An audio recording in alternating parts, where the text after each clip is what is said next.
This is gonna be a weird one, but I haven't done a review type video in a while, so I'm gonna tell you what I like about the first disc of Final Fantasy IX so much. Spoilers, I guess. Why the first disc? Well, that's as far as I've gotten in my most recent playthrough, so that's all I feel qualified to talk about. Spending dozens of hours with a JRPG hasn't really been my thing in the past few years, so I don't know how much further I'll make it. A big part of my nostalgia for this game plays in the love I have for its opening sequence. The game starts by acquainting you with the simple objective that your theater troupe has: steal a kingdom's princess while putting on a show for the town your stage-equipped airship flies into. You control a lot of characters during the opening sequence, which includes the main protagonist, David Bowie, a royal guard with a stick up his ass, and a mysterious little black mage boy.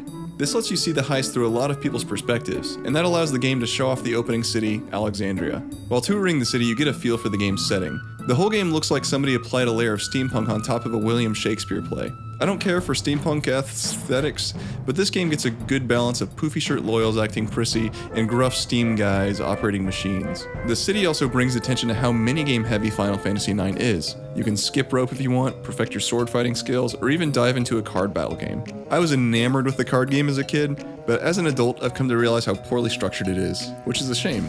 Most of the minigames are forgettable, but there are a few later on that are thoroughly engaging. Once the heist is well underway, the princess you're attempting to steal admits that she wants to be stolen, which is a fun twist. All of the characters end up on stage during the play and improv a hilarious scene with a great climax. That's one thing I forgot about this game. It has an incredible amount of personality. Some of the in-game cutscenes actually make me laugh, which is impressive mostly because you have to read every joke.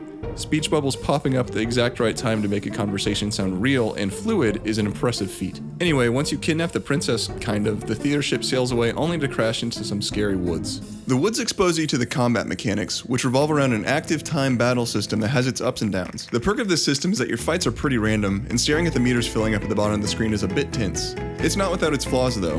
You kind of spend a lot of time waiting for things to happen.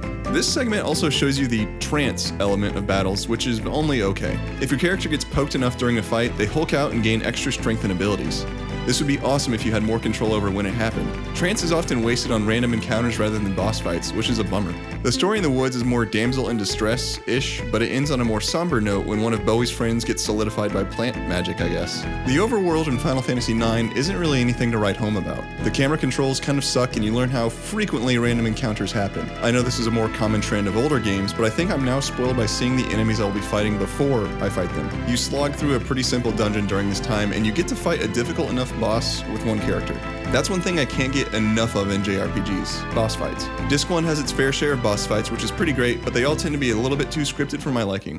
Things come to a screeching halt in the next village, where you're subject to a lot of sleepy music and forced dialogue sequences. Things do pick up whenever you find a secret black mage factory underground, which only confuse the hell out of your little black mage friend. He goes through a lot of existential crises in the next couple of hours. It's really sad. These supposed mismanufactured magic soldiers are going to be making their way back to Alexandria, but you end up stealing the airship transporting them and pull a Death Star-ish escape from some scary black mage knights. At this point, the player has a few questions about the plot. Why are things that look like your party member being created and sent to Alexandria? What is this monster spawning mist about? Why did the princess choose the name of a weapon to hide her identity instead of anything else? Dagger?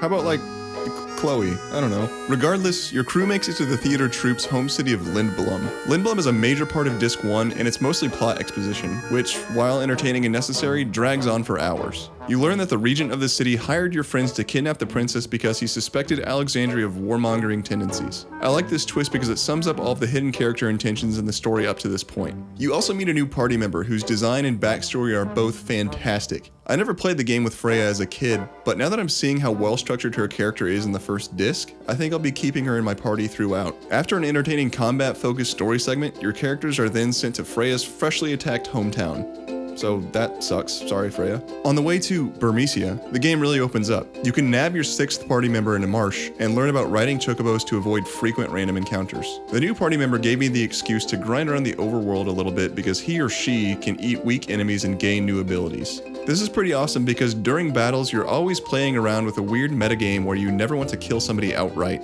You just want this character to eat them and get stronger. I guess it's kinda like Pokemon in that way, maybe that's why I like it. Since we're on the topic of grinding, I guess I should mention that you don't really have to do it that much in Final Fantasy IX. My characters have never felt underleveled, but you do have an incentive to fight more than you normally would while going from A to B because of the ability system. Weapons have abilities associated with them, and if you win enough fights with them equipped, you permanently learn that ability and are free to switch equipment. It sounds grindy, but it feels great to permanently etch an ability into your skill set. I was about 6 hours into the game at this point, but it's when I truly fell back in love with it. While tuning my equipment abilities and learning new ones with the strange party member, I was beginning to get in a really good groove with the combat and overworld. I've missed that. I'm not sure what other game I've played recently that lets you do your own thing for hours while still being hemmed in by the story and, well, mountains. I can't really put a finger on what I'm trying to say, but I really enjoyed my time goofing around before advancing to the next objective. The end of the first disc is almost as good as its opening. Burmecia has been ravaged by Alexandria's Black Mage army, and making your way through the town is harrowing. Rat people like Freya are dead on the streets, and you learn more about her backstory that tugs at your heartstrings a little bit, you big baby.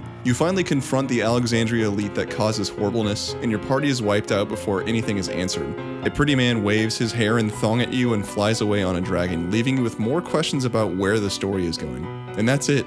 Disc 1 is over. It kinda just leaves you hanging out to dry, which I think is pretty great. I tried to do a decent job of summarizing a lot of the quirks that Final Fantasy IX has to offer, but I didn't want the video to be 30 minutes long, so you really do owe it to yourself to check it out. You can buy it for a reasonable price on the PlayStation 3 store, or you could buy it on your Vita if that's an odd commitment you made to yourself a few years back. Anyway, I hope you enjoyed me rambling. Thanks for watching.